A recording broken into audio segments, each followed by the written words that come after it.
I don't remember the exact moment I started noticing her. Maybe it was the way her voice cut through the hum of the shop, low and steady, while everyone else filled the air with noise. Or maybe it was the way she moved, like she had already lived through 3 lives before walking in here and didn't have the patience for wasted words. All I know is, she wasn't like anyone else I'd ever met. She came in on a Wednesday afternoon, the kind of day when the heat settles on your skin and refuses to leave, and the repair shop smelled of metal and grease. I was bent over an engine, trying to loosen a bolt that wouldn't budge, when the front bell rang. I wiped my hands on a rag and stepped out. She stood there, sunglasses still on, holding a set of car keys like they weighed more than they should. Mid-40s, maybe older, with the kind of presence that made me straighten my back without thinking. "You work here?" she asked. I nodded, suddenly aware of the oil on my shirt. "Yeah. What's the problem?" She took off the glasses, and I caught the sharp focus of her eyes. Not unkind, just measured, like she was taking inventory. "The brakes," she said. "They're soft. I don't trust them." I gestured toward the garage. "Pull it around. I'll take a look." She gave a short nod, nothing wasted, then disappeared out the door. It should have been ordinary. Another customer. Another car. But when she walked back in, something hung in the air I couldn't name. She leaned against the wall while I worked, arms folded, watching. Not in a way that made me nervous. More like she was testing how much of myself I'd reveal without her asking. I talked more than I should have. About the heat. About how people never maintain their brakes until they fail. About whatever filled the silence. She didn't answer much. Just small hums, faint smiles that never lasted. Finally, I muttered something about how most folks only come in when it's already too late, wasting time until it becomes an emergency. That's when she said it. "You're wasting time." The words were flat, but not cruel. More like an observation, dropped between us like a tool left on the floor. I looked up, caught her eyes on me. She didn't blink. And before I knew why, I answered, "Time with you is never wasted." The moment cracked open between us, raw and unplanned. Her lips parted, just slightly, but she didn't speak. The air thickened, like even the sound of the fan overhead had paused to listen. I bent back over the car, pretending I hadn't said it. Pretending my pulse wasn't rushing in my ears. Out of the corner of my eye, I saw her shift, uncrossing her arms. She picked up a brochure from the counter and turned it over without reading it. For a second, it felt like we were both standing on the edge of something neither of us had asked for. When the job was done, she paid in cash, sliding the bills across the counter without letting our hands touch. "Thank you," she said, clipped, as if trimming away any softness. But just before she walked out, she hesitated. The tiniest pause, her hand tightening on the keys, her gaze flickering toward me and then away. It lasted maybe half a breath, but I haven't stopped replaying it since. I was grabbing coffee at the corner place before work, still half asleep, when I noticed her at a table near the window. She wasn't dressed the same as before, no sunglasses, no guarded stance. Just a plain blouse, sleeves rolled up, hair pulled back in a way that left strands loose around her face. She looked different, softer, but also tired. I don't know what pulled me closer. Maybe it was recognition, or maybe it was the fact that she sat alone, staring at a notebook she hadn't written in. Her hand rested on the page like she meant to start, but didn't. I stood there too long before she noticed me. Her eyes flicked up, quick and sharp, as if to decide whether to acknowledge me. I gave a small nod, awkward, almost apologetic. "You again," she said. "Guess so." I lifted the coffee cup like a shield. "Didn't expect to see you here." She gestured at the chair across from her, but it wasn't exactly an invitation, more like resignation. I sat anyway, because something in me wanted to. For a while, she kept her focus on the untouched notebook. I tried to find something safe to say, but my words came out clumsy. "You right." Her lips twitched, almost a laugh, but not quite. Not anymore. The silence that followed was heavier than it should have been. I noticed her hands then, slender, restless, fingertips brushing the edge of the page without ever pressing down. There was a faint tremor, or maybe it was just hesitation. She looked tired, not just from lack of sleep, but from carrying something too long. You look like you've got a lot on your mind, I said before I could stop myself. Her gaze darted to me, startled, like I'd reached somewhere I wasn't supposed to. She gave a small, practiced smile. Everyone does. That should have ended it. But it didn't. I watched as she finally lifted her coffee, her hand steady now, and took a slow sip. The way her eyes softened when she looked out the window, like she was somewhere else entirely, made me want to ask questions I had no right to. Instead, I said nothing. And then, for the briefest moment, she let her guard slip. She laughed at something, quiet, almost to herself, as if remembering a joke no one else could hear. It wasn't loud, but it cut through the hum of the cafe like a secret. I don't know if she realized how much it undid me, hearing that sound. When I finally stood to leave, I caught her eyes again. She didn't smile, didn't speak, but her gaze lingered a second longer than necessary, as if she'd been about to say something and changed her mind. That pause stayed with me all day, not in the shop, this time in her driveway. The street was quiet, the kind of quiet that makes every sound sharper. Rain tapped against the hood while I leaned under it, flashlight clamped between my teeth.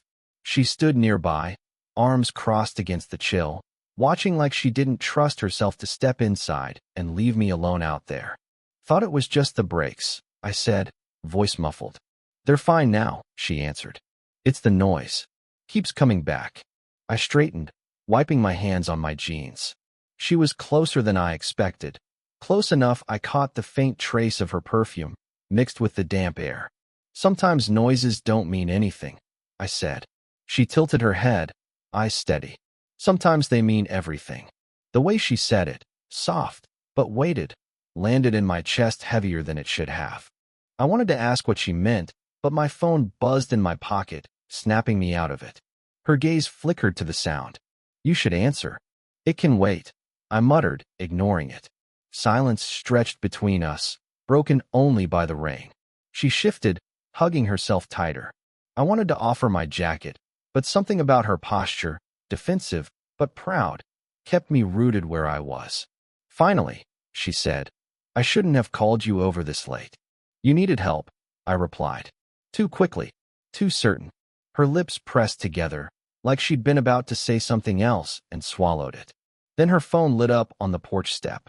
She glanced at it, frowned, and let it ring out. Bad timing. I asked before I could stop myself. She gave a small, humorless laugh. Always. Something in her tone made me want to close the distance. Instead, I leaned back against the car, keeping my hands buried in my pockets. The rain was falling harder now, running rivulets down the windshield, blurring the world around us until it felt like we were standing inside a bubble no one else could enter. Do you ever feel, I started, then hesitated, like you're holding something you're not supposed to? She looked at me then, really looked, eyes searching, sharp and soft at the same time. For a moment, I thought she might answer. Instead, she stepped past me, toward the porch, her shoulder brushing mine as she went. The touch was light, almost nothing, but it sent a current straight through me. She picked up her phone, stared at the missed call, then set it face down without a word. I stayed by the car, trying to steady my breathing. When she finally turned back, she opened her mouth as if to speak, then closed it again. That hesitation, that almost, whatever it was, left me standing there, drenched in more than rain, waiting for something I couldn't name. We sat in her living room because the rain hadn't let up and I'd insisted on checking the car again in the morning. She'd made tea, quietly, without asking if I wanted any, and now it sat between us, cooling on the coffee table. The house was too still. No TV, no music, just the faint hum of the refrigerator in the other room. She sat in the armchair angled away from me, legs crossed, arms folded like she was trying to take up less space. I kept glancing at her, then looking away. My hands tightened around the mug, though I hadn't taken a sip. Minutes passed like that. Neither of us moved. Neither of us spoke. Finally, she broke it. What are we doing? The words weren't sharp. They landed soft, almost fragile, but heavy enough to crush the air between us.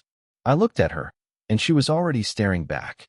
Her face unreadable, except for her eyes, tired, restless, demanding an answer I didn't know how to give.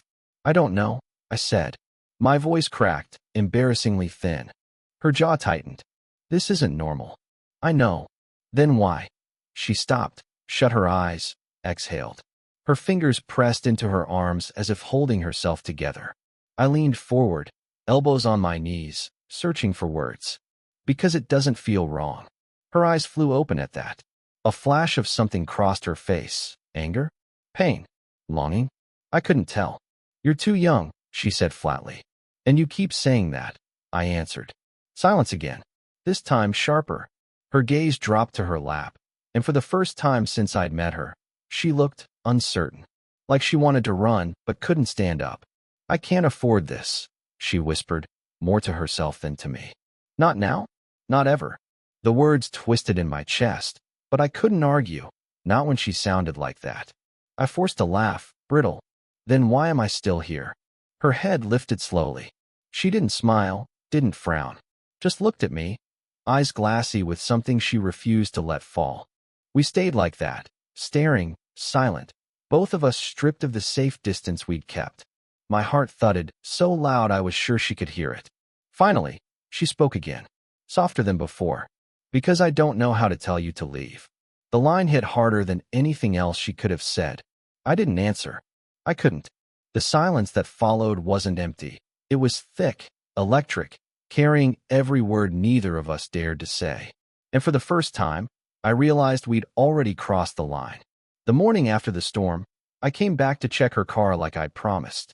She met me at the door already dressed for the day, her hair pulled back neatly, her voice brisk, like she was determined to press everything into order. But when I stepped inside, I noticed the envelope on the coffee table. Not sealed, not hidden, just sitting there, as if she'd set it down and forgotten to move it. Her hand darted toward it the moment she saw my eyes catch on. Too late. I'd already glimpsed the photograph inside. It was of her, younger, standing beside a man I didn't recognize.